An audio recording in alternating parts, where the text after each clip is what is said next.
evening and welcome to ASU Kerr's Gather 6. The theme for tonight is Remember When, hosted by Ruchi Kalra. Gather 7 will be next month, Wednesday, October 14th at 6:30 p.m. We hope to see you back then. But for now, I give you Ruchi Kalra, who will lead us into Gather 6. Enjoy. Good evening, everyone, and welcome to ASU Kerr's Gather, a storytelling series where we believe everyone is a storyteller, even you. We seek to create a platform that facilitates the expansion and crafting of narratives that connect and inspire. My name is Ruchi, and I'm your host for the evening. And some of you may remember me from the July iteration of Gather, where I shared my journey of calling America home. I'm also a mom, an author, a business coach, and a lifestyle blogger. I'm married to my childhood sweetheart, Vivek, for the last 25 years. And we have two kids, Ria and Ishan, 21 and 18. And of course, our favorite fur baby, Jax. You can catch me on Facebook or Instagram by looking up Footprint the World, where I share my love for travel, food, and experiences. I am so excited to be hosting the stellar lineup of three amazing storytellers who will be sharing their stories on the theme, Remember When. After which, we'll have 10 to 15 minutes of question and answer sessions. And we want to hear your questions. So please make sure you submit them in the chat, as that is where we get to speak to them candidly and get to hear their experiences, and they answer your questions. So please also do show them some love with likes, comments, emojis, just anything that you can think of so they know that you are showing them the love. With that said, let me introduce you to our very first storyteller of the night, Steve Adelman. Steve is a sports and entertainment lawyer who focuses on risk and safety at live events. Steve loves what he does so much that he feels like he never works a day in his life. He has been involved with some of the biggest catastrophic injury lawsuits in the event industry, including the 2011 Indiana State Fair stage roof collapse and the 2017 Route 91 Harvest Festival shooting in Las Vegas. In addition to his day job, Adelman is vice president of an international trade association, the Event Safety Alliance, lead author of the authoritative standard for crowd management in the US, and also a law professor at ASU. All of Adelman's work, he says, has two parts, detective and then storyteller. Ladies and gentlemen, I present to you Steve Adelman. Thanks, Ruchi. I remember when I met Eminem, the rapper. It wasn't exactly a chance occurrence. I subpoenaed him. He was on stage when a terrible crowd crush occurred just a few feet below him on stage. And I was litigating that case. He wasn't interested in being part of the case. So ultimately, I got a judge to order that he appear for a deposition, but I had to fly to Michigan for the deposition. And this was kind of the high point of my legal career up until then. This was back in 2002 when I was a young lawyer, and I had worked a few fairly interesting cases up until then. Lawyers would find them interesting. Regular people would have just passed out with boredom. So this was different. Now I was going to depose Eminem, and it was going to be cool. So I flew out to Michigan, and the deposition was scheduled to take place in one of these big anonymous office buildings outside of Detroit. And I went there, but I wasn't alone. It wasn't just me. There was a small army of lawyers who traipsed out to this anonymous office building outside of Detroit. There were like a dozen lawyers. Eminem himself had 3. And so we all arrive at this anonymous office building and we enter a conference room. That's where depositions take place. It's not in a courtroom. There's no judge, there's no jury. It's just a bunch of lawyers sitting around a conference room table with a court reporter and also a videographer to take down everything. So all of us assemble in this in this conference room, in the office building in Detroit. And we're all sitting around a long table and we make some nervous chatter with each other for a while. And then we find fascinating things to look at on our otherwise empty notepads. And we're waiting. And we're waiting. Now, this didn't come as a surprise to me. I'd been to enough concerts. I'm kind of used to artists being not really on time. So we're just sitting there minding our own business, all of us lawyers and the court reporter and the videographer. And then I notice a dark spot on the distant horizon down at the far end of the hallway, because we're at one end of the hall and it's a very long corridor. And I see this dark spot moving and it's coming towards us. And ultimately I realize the dark spot is a human wearing a dark suit, a very large human. And he's walking towards us. He walks into our room, and then he walks into our room, into the doorway, stands on one side of the doorway, folds his arms, says nothing. The dozen or so lawyers, the court reporter and the videographer, we say nothing. Now we're waiting for something to happen. We know the action has started to unfold. So we sit there silently. After a while, another dark spot. This one too, at the far end of the horizon, comes closer, closer, closer. We realize it's a second human. This one also wearing a dark suit. This second human enters the doorway, steps to the other side of the doorway, folds his arms, says nothing. Now the tension has risen. The dozen of us lawyers, the court reporter and the videographer, we're not nervously chattering. We're not looking at fascinating things on our notepads. Now we're really locked in to see what's going to happen next. Time passes. Now it's like a scene in an old movie, pages of the calendar flying away into the air. We waited so long, the tectonic plates of the earth shifted, reformed the continents, broke apart again. Dinosaurs landed on Earth, ate all the vegetation, went extinct again. We're still waiting in the conference room. Finally, a third dark spot starts to approach from the far end of the hallway, comes closer, closer. And this dark spot is so huge, it blocks out the sun. This is not merely a man, this is a golem, this is a monster. And he walks into the room and he walks past the first two guys, and behind him, behind this enormous man, is a very small man with kind of blonde, spiky hair wearing a light blue tracksuit. And we all know who this is, and he confidently strides into the room to the one empty chair at the head of the table, and he sits down and very matter-of-factly just sits there and smiles. And the court reporter, realizing that Marshal Bruce Mathers III has entered the room and the deposition can begin, she raises her right hand, looks at Marshal Bruce Mathers III and says, "Do you swear to tell the truth, the whole truth, and nothing but the truth, so help you God?" And he says, "I do." That's pretty much the last useful thing that Eminem said during that deposition. He's a super smart guy, not saying anything about that. But it turns out that big time artists, important people, they have people to know things for him. And so we were asking him all sorts of operational questions, and he didn't know the answer because it was always someone else who would know. So we didn't actually learn very much from Eminem's deposition. And so later that night, as I was sitting on the airplane going home, I was kind of disappointed, thinking, this was a waste of time. We didn't learn anything. I was wrong about that. Something very important did happen that day in that room. Little did I know that there was a larger purpose to that deposition.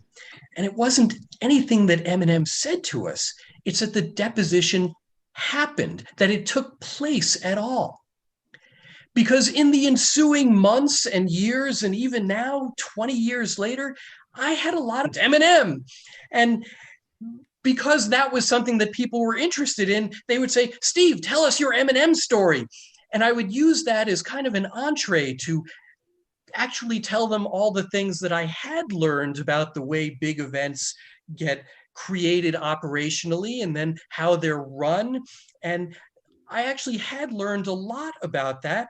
And so I used my M&M story to kind of backdoor in all the things that I really wanted to talk about. And as a result of telling my M&M story, over time, people would say to me, gee, Steve, you seem to know something about this industry and the way we put on our events. My lawyer doesn't. They just spend time sitting in their office. Maybe you could help me. A practice was born. And so I went from not really having any direction as a young lawyer. I, worked on a bunch of kind of nothing cases. And ultimately I became a sports and entertainment lawyer, and then a sports and entertainment authority. And now I'm kind of an international big deal about crowd management. And now every so often it happens that when somebody talks to me, they say to their friends afterwards, I got to talk to someone cool, someone important. And I thought that was always reserved for people like M&M. So thanks to M&M, I got one shot, an opportunity that comes once in a lifetime. And I've owned it, and I've never let it go. Wow, Steve, what a cool story. I felt like I was in that conference room with you watching those people walk in. It's so interesting how one moment that may seem so insignificant can actually be such a major turning point in our lives. Truly a story of sliding doors. I know I've experienced some of those moments personally, and I'm sure some of our audience members have as well. So thank you for sharing such an entree story with us. So now for our second storyteller of the night, we welcome back Chandra Crudup, who hosted the June iteration of Gather. Dr. Crudup is the Associate Director in the School of Social Work at ASU. She has worked with the Black Theater Troupe, traveled the country as the production manager for One Drop of Love, and is the co-founder of Mixed Roots Stories. She currently enjoys co-hosting Sippin' Tea in the Balcony, a BIPOC and queer theater podcast dedicated to advancing conversations about race and theater in the Arizona theater scene. And now, Dr. Chandra Crudup. Thank you. I'm 8 at my grandmother's house. My great-grandmother has passed, and there's aunts and uncles, cousins, brothers, sisters, moms, and dads everywhere. Many of these people I've only heard of. In the kitchen, I see strange cooking utensils on the stove, a metal comb-looking thing, and some rounded scissors. I wonder what these are for. I head upstairs and find the women getting ready. I watch as they put on their makeup and eyelashes. Here comes one of my aunts with those things off the stove. She brings them right into the bathroom and puts them on her hair. Steam rises off it as the comb thing straightens her edges, and she uses the rounded scissor things to curl her hair. The steam sizzles as it instantly adds to the fried chicken, potatoes, greens, and biscuit smells that have made their way up the stairs. It smells of heated oil with a tinge of burnt hair and a hint of fragrance. After the service, an aunt and cousin I just met want to do my hair. They kept commenting on it and wanted to get their fingers in it. Now, I'm used to people wanting to touch my hair. I have a lot of hair, but why do they want to do my hair so bad? My mom says, if you take it down, you have to do it. They seem pretty confident. I just watched them take hours to get ready. What do they have in mind for me? I sit on the floor in front of the TV. They grab some chairs and begin to take down my hair. Quickly, it is clear. They don't know what they got themselves into. They can't figure out where to begin. What's going on up there? Can I get a pillow? This floor is hard. 8 hours later, probably only 3 or 4, but it felt like 8. I ended up with 6 braids. They had pulled my hair into a ponytail, braided it, and put a purple ribbon on the end 6 times. This is it? This is what they couldn't wait to do? My hair looks no different than a toddler's. Do they know I'm 8? I love it, I say, thanking them. I was thankful. Them wanting to do my hair allowed me time to get to know these women I had only heard stories of. My hair has always been a conversation piece. I have so much hair that when I wore it fully out, I couldn't see it all in the mirror in the school bathroom, and my classmates couldn't see the chalkboard. Once, my mom was combing it out and found a pencil. I was looking all over for that. People never really understand or believe me when I tell them how much hair I have. My mom figured out that my hair was magic and how to embrace it. She came up with the idea of only wearing the top down. We could have the bottom part in braids. People would comment on how they loved my hair and how much there was, and I would proudly say, this isn't even all of it, and pull it up, revealing the 8 braids hidden underneath. Now, this was the 80s. Remember when the high side ponytails were popular? My mom would braid my hair in cornrows to a side ponytail, so I could have that hip side ponytail too. Unlike my friends, mine would last for more than a week, and it stayed in place without a scrunchie. Many friends wanted their hair like mine, and they were in luck because perms were in. The bigger, the better. They were paying money to get their hair to look like mine, though let's be honest, it never really looked like mine. But could you blame them? They saw the magic. By 7th grade, I was starting to worry I was never going to be able to do it on my own. My hair is so thick, I rarely feel water on my scalp when I wash it, and parting it seemed impossible. Having someone do it would be expensive, let alone finding someone in Idaho. Yeah, that's where I'm from. We considered a relaxer, a curl, or just having me lie on the counter for the rest of my life for my mom to do it. I decided to cut and relax it. My mom made it very clear that this was my decision and she would never pay for extensions because I had the hair that people get extensions for. She was right. 2 full jars of relaxer, 3 times of cutting it, and 6 hours later, I walked out of the salon looking like Whitney Houston on the cover of Red Book magazine, just as I had hoped. For the first time, I was able to wash it myself and feel the water on my scalp. I was transformed, ready to take on everything that was 8th grade. As I found my seat towards the back of the bus, I noticed people asking who the new girl was. Only my closest friends knew it was me. Now jump to 2013, and I find myself convincing people about my hair again. People wanted me to wear my hair curly, as if this was something my hair would just do. I mean, yes, my hair is curly, but it's also kinky and a lot, remember? I would have debate after debate on how it wasn't going to do the corkscrew ringlet thing that is mixed girl curl. They were okay with that, but still persisted. I decided to prove it to them and transition from relaxing my hair to letting it do its thing. Now, how to do this without ending up on my mother's kitchen counter? With a relaxer on standby, I reserved the right to go back at any time. I decided against the big chop. I let it grow out, kept it moisturized and in protective styles that I could manage, trimming off the straight ends bit by bit. Month by month, I felt less water on my scalp, and month by month, my fingers got stuck in it as I attempted to wash, braid, or twist it. I started to doubt if I would ever be able to do it myself. As it returned to its full state of freedom, I learned how to do it on my own and embrace its magic. I can finally say, I have learned how to do my own hair. Through this last transformation, I've reflected on all that is my hair. I'm learning to embrace its magic. My hair has not just been an expression of my personality. I'm learning it embodies who I am. I do have mixed girl hair, just not the mixed girl curl that is assumed that all mixed girls have. My hair still takes hours to do, but I'm learning to take that time to pause and reflect when I do it or get it done, to take some time for me. It continues to be a conversation starter, and I'm learning how to use those conversations to have important discussions about identity, equity, and well-being. My hair tells a story, my story, the story of my family. It reminds me where I have been and keeps me grounded in where I'm going. Thank you. Wow. Thank you, Chandra. Can I just say I was one of those perm girls? What a beautiful and fun story.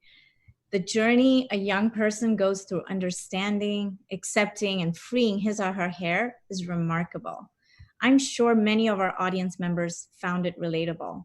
Interestingly enough, last Tuesday, September 15th, was actually National Afro Day. So thank you again, Chandra. We so appreciate that story. And now our final storyteller of the evening is Drew Drake. Drew is an actor, poet, educator from Huntsville, Alabama, focused on creating art that facilitates healthy dialogue for people of color. His biggest inspirations are Zora Neale Hurston and Fannie Lou Hamer. Drake was last seen in the New York Times Critics' Pick, TJ Loves Sally Forever at Jack Theater in February, and the independent film Privilege in May. Drake is currently teaching with Urban World New York City, Illuminart, and with Rehabilitation Through the Arts, teaching at Taconic Women's Correctional Facility. His teaching focuses on eliminating the elitism of Eurocentric and white-centered art and creating more accessibility to different mediums of art for people of color by using hip-hop and Black culture as a tool of exploration of English language arts, theater, and creative writing. Learn more about Drew at thedrewdrake.com. And now I present to you, Drew. Thank you, Ruchi. I listened to Gnarls Barkley Crazy the other day. It made me remember the first time I heard that song. It took me all the way back to 2006, back when jean shorts and oversized jerseys was a thing, back when you were fresh to death with them Air Force Ones or them clean all-white K-Swiss, back when going on a date was sitting at a park and talking about the swings, back when you accessorized everything to death, even by switching out the color of your shoestrings, back when everybody and their mama was rocking mood rings, back when we had to figure out what the mystery meat in our cafeteria food was, back when the best snack was a fresh icy after school, or back when football practice, you jumped in that swimming pool, or back when music could always take me St. Elsewhere. I remember the first time I heard that song. And the verse was like, if I remember when I lost my mind. And I didn't understand those words at the time. It felt like being a little kid at a grown folks table. It felt like being in community, but you don't understand the language. It felt like a roller coaster ride. And you need to have dealt with this high amount of pain before you have access to the song. But now at 29, those song lyrics resonate in a different place in my bones. There are times in 2020 when I've closed my eyes and recited the song like, if I remember when I lost my mind. There was something so special about that day. Even your emotions have an echo and so much space. I remember when life taught me to use my mouth as a bullhorn.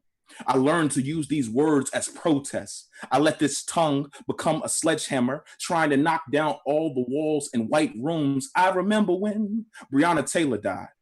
I remember us crying out her name in hopes that she would just wake up. I remember us calling out for justice, for a life taken unjustly, and a sea of white gazers looking at us like we're crazy. I remember asking myself, does that make me crazy? I mean, is it crazy to think that Breonna Taylor was just 26 and I am a mere 29? And I wonder if she ever remembered the time back when she was in grade school. Wonder where she was in 2006. Did she listen to Gnarls Barkley's Crazy? Did the lyrics for her make sense? I wonder if she used to rock them Air Force Ones or them clean all-white K-Swiss. I wonder if she loved sitting in the park and talking by the swings. I wonder if she used to rock mood rings. I really sit and wonder if she was more afraid of the police than COVID-19, just like me. I wonder if she knew her death would be the missing puzzle piece. I wonder if she knew she would be deemed a martyr before ever being deemed a miracle. She'll be deemed unworthy before ever being considered valuable. I wonder if she was ever afraid of sleeping. I mean, sometimes I'm afraid of sleeping. I wonder if she was ever afraid of dreaming. I mean, have you ever been afraid to dream? And you know what else is Gnarls Barkley crazy? Breonna Taylor is no longer here to share her point of view in this story. No longer here to share her perspective in this conversation. No longer here to allow nostalgia to take her back to 2006. No longer here to be able to laugh with us as we sit together and reminisce And I remember when she was alive. And now she is just another member of ever-evolving pool of Black bodies taken way too soon, a company of ghosts that the police state violence has deemed fresh to death. And yet we cry her name and folks make us feel like we're wrong. Feel like we're shouting out for help, but no one wants to turn the lights on. Feel like we finally understand the meaning to Gnarls Barkley's song. Does that make me crazy? Ashe. What a powerful story, Drew. I honestly have chills and goosebumps. I'm not sure I ever thought of being able to remember when as a privilege. So thank you for opening our eyes to that and sharing that with us. Now we move on to one of my most favorite parts of the show, the question and answer part of the evening. Remember, if you have questions, please do submit them in the chat, as we want to get sure that we get all your questions answered, or at least some of them. So let me start off with a few questions for the artists. So Drew, Chandra, and Steve, the theme for tonight was Remember When. So what was it that made you share this specific story with us tonight? Maybe we start off with Steve. First of all, I'd like to say that I'm like stunned right now. I mean, Chandra and Drew, you guys are amazing, and I'm really honored to be on the same group with you. So thanks. I mean, I'm a sports and entertainment lawyer at a time when there's no sports or entertainment, at least not for fans, which reminds me of an old Jewish expression, you know, man plans, God laughs. And I guess, you know, I've always believed that there are people who think that they're doing the best for themselves by traveling a straight and narrow path. It's never really been an option for me. I never knew a straight and narrow path. And you know, this Eminem story is my origin story. And, you know, now when what I do for a living and an essential part of my identity, you know, is sort of sidelined, I've been thinking about that a lot. So that's why I did this story. Thank you. Chandra? Thank you. I also want to acknowledge the other storytellers as well as the Care Center for allowing this opportunity to tell this story. For me, I could pretty much include a hair story with any theme. I could probably make it work. Hair is a part of who I am, and I don't think I realized that as much as I have more recently going through this last transition. So I chose to tell this specific story because I'm moving forward with some of the work that I'm doing to use hair, to use my hair and my understanding of myself and my hair to start some projects to build healthy identities of young people with kinky curly hair. So I thought that this opportunity was a good way for me to really remember my hair story and connect me to that work. Wow, really interesting. So thank you. Drew, how about you? Yeah, so also as well, I'm very thankful for this space and all the storytellers with the dope work that each of y'all have been doing, and also the Care Center for allowing us to have this moment. For me, I got to a point where I was writing this and I thought about, you know, thinking of memory and nostalgia as a privilege. Not everyone has the opportunity to remember times, and thinking about the reasons as to why. You know, just right now, I mean, today says it all, right? You know, we hear the verdict of Breonna Taylor, and you know, there's a lot of frustrations, a lot of anger. And for me, I wanted to create something that, one, could honor her and bring her in the space, But also, in a time of remembering when, I want to make sure that we're also giving a voice to the folks who are voiceless. And Breonna Taylor's story is definitely voiceless and needs to be heard everywhere. So that's kind of where I came from. Thank you. Thank you. I agree.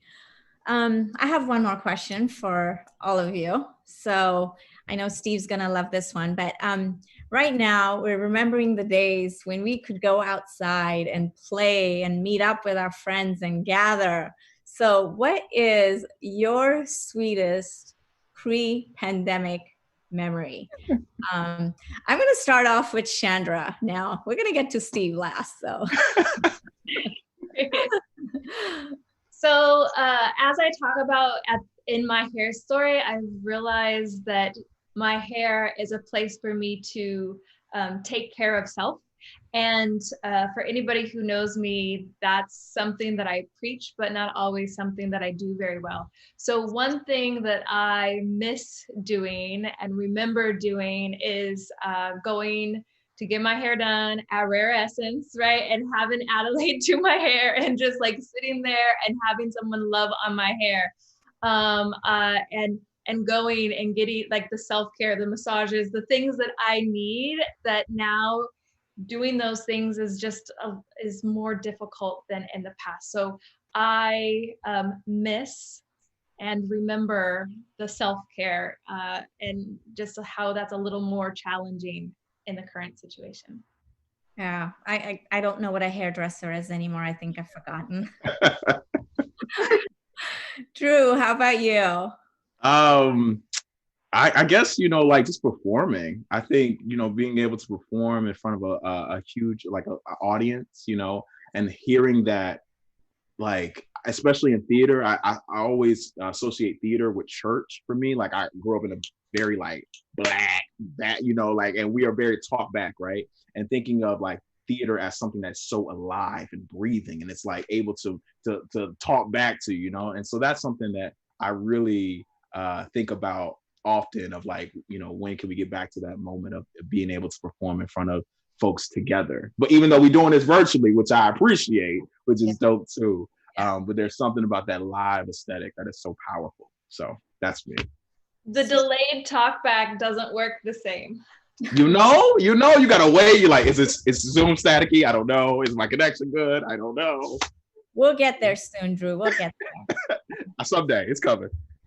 Steve, your moment. Honestly, the thing that I miss the most is touching other people. Shaking hands is disgusting and unhygienic. I've known that for a long time, but I can't believe how much I miss physical contact with other humans. As well, what I realize, it really bothers me that live entertainment has been deemed a non-essential industry. As we've categorized essential versus non-essential, some things are clearly essential. Healthcare workers, obviously essential, and God bless them for doing the really hard work. But I think that this pandemic has taught us that being around other people, not just through a video screen, but actually, feeling the energy of the crowd, getting laughter in real time, not with, a delay, feeling the power when someone is preaching, speaking poetry, telling their personal story, and it actually does give you physical chills. Yeah, I mean, Zoom is good. It's really good. It's so much better than nothing. But wow, is it just a far cry from actually being around other people and simultaneously feeling the energy and the vibe of getting a joke, of hearing a drop, a beat, something, all at the same time in this collective recognition. That's what I miss. Speak, poet, speak. Come on. Well, that's great. Thank you guys for that. Now I have, Steve, we have some individual questions for you. So I'm going to go straight into you. Okay. So how do you think life would have been different if you hadn't deposed Eminem? And maybe it's a two-part question. Like also, do you have any words of advice for some lawyers that may be sitting in your pre-deposition life? Yeah.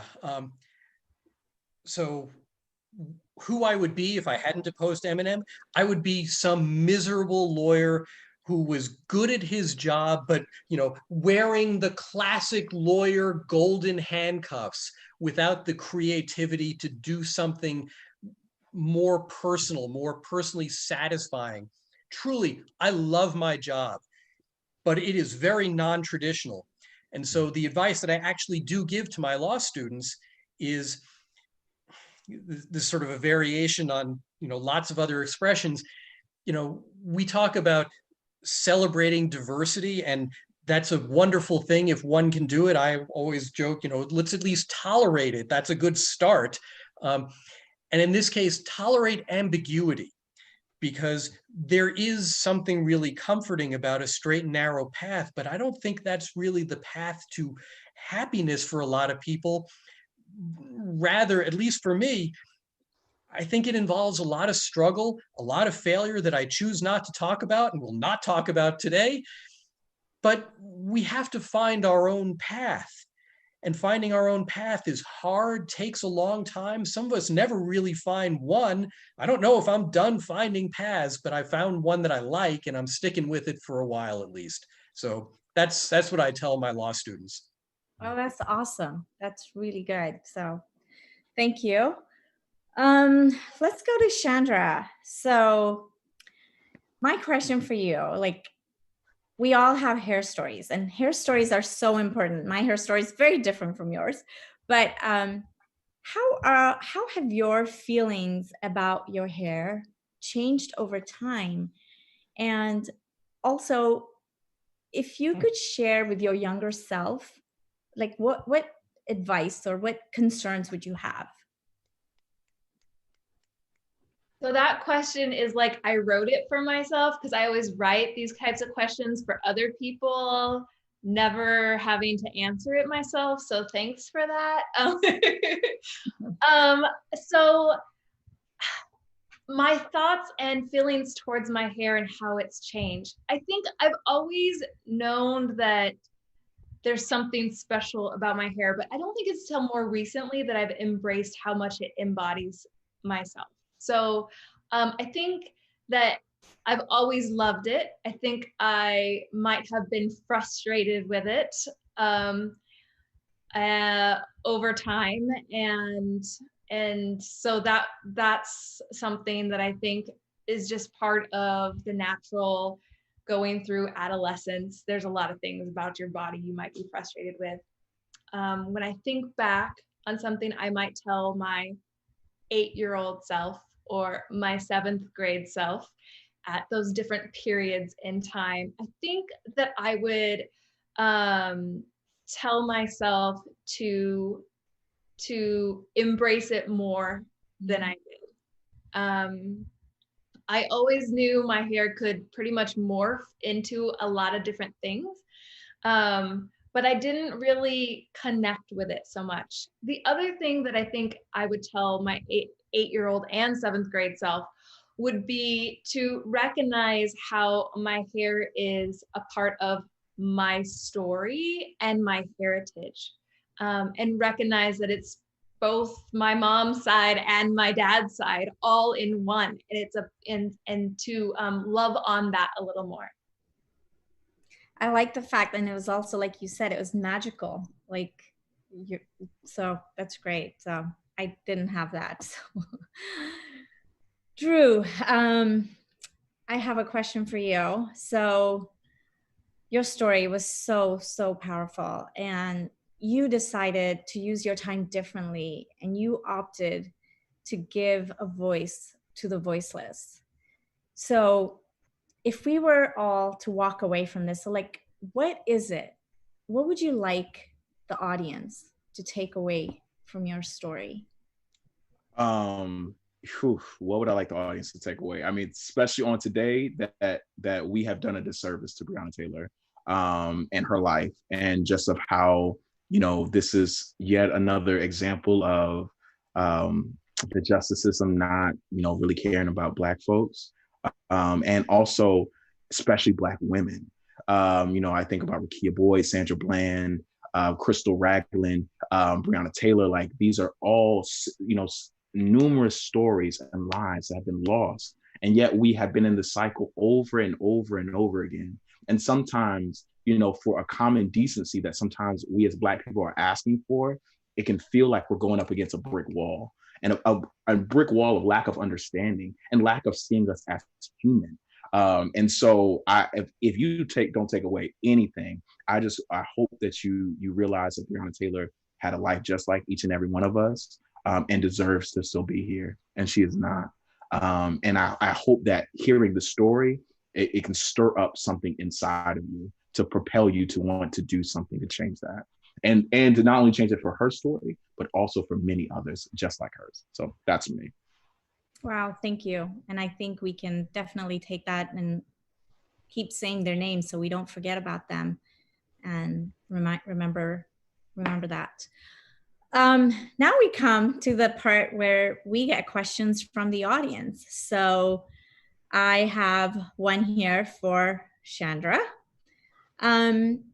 What would you tell someone who loves your hair or your hair story, but they do not themselves, like me, have the thick, luscious hair or any hair?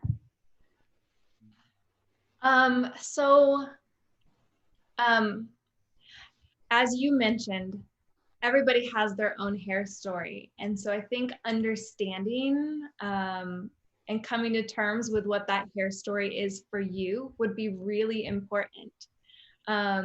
Some people don't have the thick, luscious hair that I have that comes from my family line, both sides of my family line.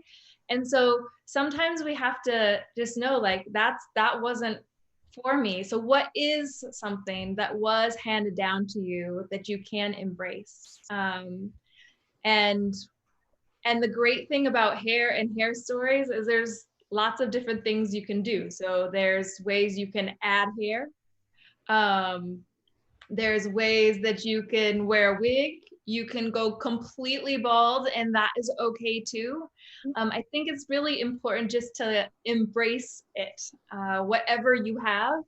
For me, I'm learning to make it be a part of me and my identity, and maybe that might be helpful to somebody else as well.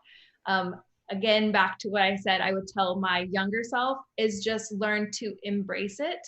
If there's things about one's own identity that you don't like, that actually comes off in how others portray you, your confidence, those are the things. Once you embrace those things and just recognize this is who I am, it gives you that freedom. So that's what I would say. Thank you. Thank you. Drew, we have a question for you. How does that piece sit with you given the events of today? Woo! The events of today, right? And we talked about this a little bit, earlier, before y'all were able to get on this whole conversation with us. But the fact that wanton endangerment is all that we could offer, in retrospect to justice for Breonna Taylor, is just, it is so much blasphemy. And I honestly feel so much pain for Breonna Taylor's family. I feel so much pain for her community. I feel pain for Louisville. And I feel a lot of pain for Black folks, but especially Black women. And so I think that, I wrote this piece not out in prayer that there will be some form of justice being delivered today. And seeing it not, sadly, it was not surprising. And that's a sad part, right? When you already know that there's not going to be justice going to come. And that's something that I think a lot of us as Black folks have felt, right? We're like, it ain't gonna happen. It ain't gonna happen, right? And we got to change that. That's just like the fact that we have sat with it and we already know it's coming. Like that's there's so many levels of like things need to change. It just needs to change, and soon. So in light of everything that's happened today, I think the piece came out timely, but it allowed me to have an even more deeper anger and rage that I have right now towards it, right? To allow that to come into the piece, because it is there, and allow myself to be in my full authenticity of how I feel. So yeah, I hope that answers that question. Yeah, I think, and we had talked about it before everyone came on. It's definitely a change is needed, and soon. So we have a question for all of you. This is a fun question. So is there a dream panel of guests that you guys would like to have a table conversation with, either famous or non-famous? And what topics would you talk about? Steve, we already know yours, maybe one. Famous, maybe you could go back and ask him a certain question. He wouldn't answer. That's true. So, wow. I'm not really a hero worshiper, but as I look around my office, there's one person who I would want at the table, and that's Leonard Cohen, who passed away 4 years ago. Leonard Cohen was a Canadian folk singer. A lot of people know him through covers that other people have done of his music. But he was a super interesting guy. He was the son of a rabbi in Montreal. He lived around the world. He was interested in everything, was involved in a number of political movements, social movements, was kind of on the cusp of a lot. Suffered an enormous financial catastrophe in what for many people would have been later in life. He had to go back out on the road. Turns out that was the most productive performing period of his life in his 60s and 70s. So he definitely got a second act. I'd like to know what all of that was like. All right, Drew or Chandra? Who do you like? I could jump in. Chandra, I'll give you a little time to think on it. Give you a little time to marinate. She's still thinking. Yeah. I think for me, a conversation I would love to be in, or a panel I would love to have, is definitely Fannie Lou Hamer, Septima Clark, who is one of the founders for Highlander Social Justice Center. And I mean, I love Zora Neale Hurston, so of course I would want her in this conversation. But I'm really interested of having a conversation of what does this movement in time look like to them right now, and what would some advice be that they would give, especially from Fannie Lou and Septima Clark. What would be some advice they would give, especially after hearing the news today of Breonna Taylor? That would be something I'd be really interested in hearing that discussion. I would love to be part of that panel. Can I be invited to listen? Come on, you come through. Come on through. You know what I mean? We got space. We got space to play. I'll zoom in. Come on, zoom in. Come on, zoom in right here. All right, Chandra. Ooh, this one is hard. Can you repeat the question? Do they have to be famous? Okay, so is there a dream panel of guests that they would like to have at a table conversation with, either famous or non-famous? And what topic would you talk about? Okay, so right now I get a lot of inspiration and hope from young people. So I would want to have a panel conversation with one Black female woman X teenager from one high school at every state, from every state in the country. Wow. And I would just love to have a big, huge group conversation with them about what's going on, how they perceive what's happening right now, what they would like to see, so that I can like learn from them, because that's where the change is coming from, and I want to be able to amplify those voices. So that's who I would choose. Just random people that I don't know. I can send a few kids your way, an 18-year-old and a 21-year-old. I would love to hear their stories. Yes, they're definitely out to change the world. So Mm. I have another one for all of you. So I'm not sure who this is from, but they'd love to hear the artist's thoughts on the current state and importance of storytelling, oral tradition, and how they hope the art is going to grow in the future. I can start on that one. Narrative, people telling their stories there's power behind that. There's humanity in that, and there's resistance in that. A good friend of mine just did a storytelling workshop on narrative is resistance, and that is what I think will also help with the change. So I think that there's a lot of power in the current movement and telling the stories. As we all may have seen the recent social media, what's this, that movie that's out talking about how social media, all the downsides of it. It also is a place where people can get stories out that we haven't heard. Doesn't mean they haven't been happening. We just didn't know about them. So the narrative and storytelling is what will help fuel the change. Mm-hmm. Yep.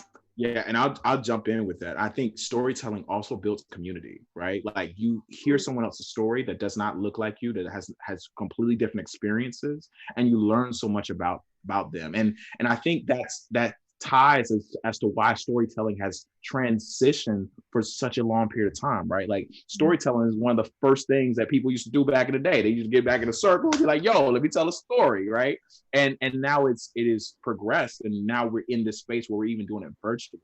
But that's something that griots and good old storytellers would just spend time, and that was something that people were super excited for, because you learn so much about someone's experiences, right? Just as people, we all have different experiences, and there's so much growth that happens there. And yeah, so I definitely agree, and just wanted to add that in there too. Yeah, and I believe we build so many connections, like we share stories and you get to know so much more about a person, and you learn and you feel like, oh, I can empathize with this, and we need some change, and you truly understand and connect. Yeah. And I mean, as a kid, like I was always a person who like, I learned through somebody telling me, right? Like you didn't need to tell me the stove was hot and I needed to touch myself. Once you told me, I was good, right? And there's so many things that myself, I've just learned through life from other people, right? So there's such a great wealth that's there. And it's grounding, going back to what Steve mentioned about making sure that artists are seen as essential workers. We are hungry for that, and we need that. It feeds our soul stories. We need that, right? So I would definitely make sure that we are supporting the arts and the artists, because they're struggling right now, and we will need them to come out of everything that is this moment. Yes, we all need some entertainment. And I'll add, storytelling also has a really serious and significant impact, because the storyteller can shine a light on parts of a story that otherwise no one would know about. So we don't create facts, but we do bring facts to light. And so, when Drew is saying the names, that's so important, because we keep things, historical events alive through our stories. That's how we keep history alive. Mm. Come on, poet. You speaking tonight. Come through, poet. Okay, so one more question. I think you kind of touched on this, guys touched on this, but one of the other questions that came in is, what have you found comforting during this pandemic? Like, whether it be listening to a certain playlist, chatting with friends, family, hobby, exercises, like some app that you're using, like just what is it? We talked about what you liked pre-pandemic. Now we're talking about what is it that you've actually enjoyed and found comforting somewhat during the pandemic. Steve? Any? Other people's pets. Oh, yes. Honestly, we did this. So those of you watching this wondering, what's he talking about? Before we went live, we were looking at each other's pets. And I think it's a way of taking ourselves out of our current situation. God knows I need that. And I like snuggling with my friends' pets. That's awesome. Wow. So I'll jump in. Yeah. I think for me, cooking has been an amazing thing. I enjoy cooking, but I think that there's so much like, I don't know, man. It's like it's meditation for me. It's very peaceful. It's allowed me to, let go of some things I'm thinking about, let go of the day, let go of work, and just focus on creating something. And I think that's something about artistry there too, right? And so definitely cooking has been a big thing. So that's for me. Hey, check out my blog for some recipes because that. Oh, I'm already on it. Well, we're gonna get some recipes. We're gonna share some recipes. It's gonna happen. So, yeah. All right, Chandra. Okay, so I found these cookies at Sprouts. They're already made cookies, and unfortunately, I can't remember the name of what they are right now. But there's chocolate chip and just regular chocolate chip. And these cookies are amazing. They got all the gluten-free, whatever free stuff, but they're really good. And on the back of the packages, they honor an artist of color and tell their story on the back of every package.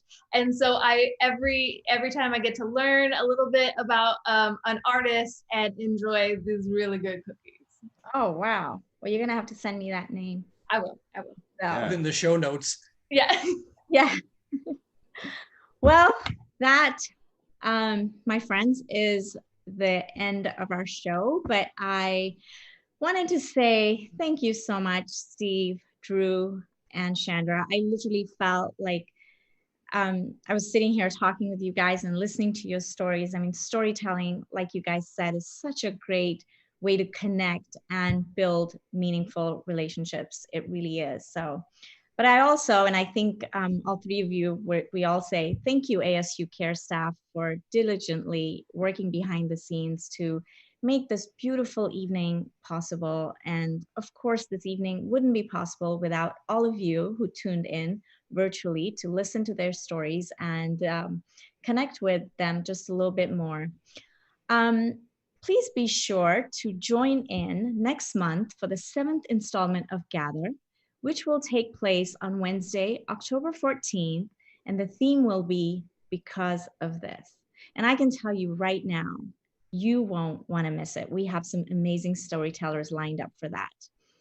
Be sure to like the ASU Kerr page on Facebook and follow us on Instagram to stay tuned in for all our upcoming programming. And have a great rest of your evening. And thank you once again.